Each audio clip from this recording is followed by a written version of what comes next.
অনেক রকমের মাছ ভাজি তো খেয়েছেন, তবে আমার মনে হয় না এইভাবে কখনো মাছ ভাজি খেয়ে দেখেছেন। এই মাছ ভাজিটা খেতে অনেক বেশি মজার হয়। আর এটা হলো কলকাতার বিয়েবাড়ির স্টাইলের মাছ ভাজি রেসিপি। কলকাতার বিয়েবাড়ির অনুষ্ঠানগুলো স্পেশাল এই মাছ ভাজিটা থাকে, আজকে সেই রেসিপিটাই শেয়ার করছি। এর জন্য আমি এখানে রুই মাছের পেটির অংশগুলো নিয়েছি। যে কোনো মাছের পেটির অংশটা পাতলা করে কেটে নিয়ে মাছ ভাজিটা করতে পারেন। এরপর এখানে স্বাদ মতো লবণ আর সামান্য একটু লেবুর রস দিয়ে এটাকে মাখিয়ে চাখিয়ে রেখে দিব 10 মিনিটের মতো। মাছটা যতটা সম্ভব পাতলা করে কাটবেন, তাহলে কিন্তু মাছ ভাজিটা খেতে ভালো লাগে। এখন একটা মশলা বানিয়ে নিব। এর জন্য আমি এখানে অল্প পরিমাণে পেঁয়াজ, 3টা কাঁচামরিচ আর একটু সামান্য ধনেপাতা দিয়ে দিচ্ছি।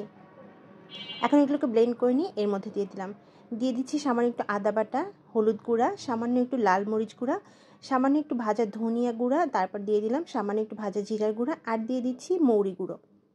এখানে সবগুলো মশলা 1/3 চা চামচ করে আছে। দিয়ে দিচ্ছি মশলার পরিমাণ বুঝে লবণ আর দিয়ে দিচ্ছি খুবই সামান্য একটু লেবুর রস আর একটা ডিমের অর্ধেক পরিমাণ এর মধ্যে দিয়ে দিচ্ছি।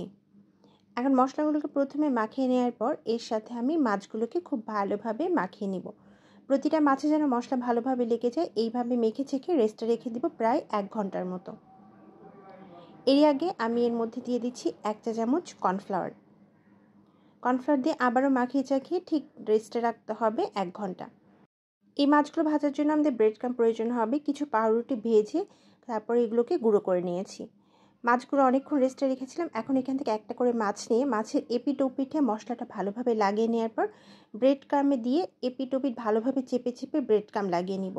আর মাছগুলোকে অবশ্যই কিছুটা ডুবো তেলে ভাজতে হবে। বারবার ঘুরিয়ে ঘুরিয়ে মাছগুলোকে ভালোভাবে ব্রেড ক্রাম্বে কোট করে এগুলোকে রেখে দিচ্ছি। আপনি চাইলে এইভাবে বানিয়ে ফ্রিজে রেখে দিতে পারেন, যখন খাবেন তখন শুধুমাত্র তেলে ফ্রাই করলেই হয়ে যাবে।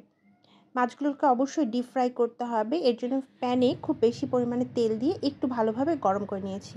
তেলটা ভালোভাবে গরম হয়ে আসার পর সবগুলো মাছের মধ্যে দিয়ে চুলা মিডিয়াম টু লো ফ্লেমে রেখে হালকা আঁচে সময় নিয়ে মাছগুলোকে ভাজতে হবে। এতে করে মাছটা ভালোভাবে সেদ্ধ হয়ে আসবে এবং উপরটা পুড়ে যাবে না, আর উপরটা খুব সুন্দর ক্রিস্পি হবে।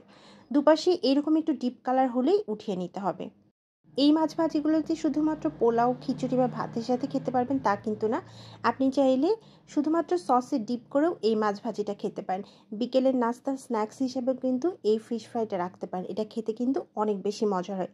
উপরটা অনেক বেশি ক্রিস্পি থাকে এবং ভেতরটা সফট থাকে, যার কারণে খেতে কিন্তু বেশ ভালো লাগে।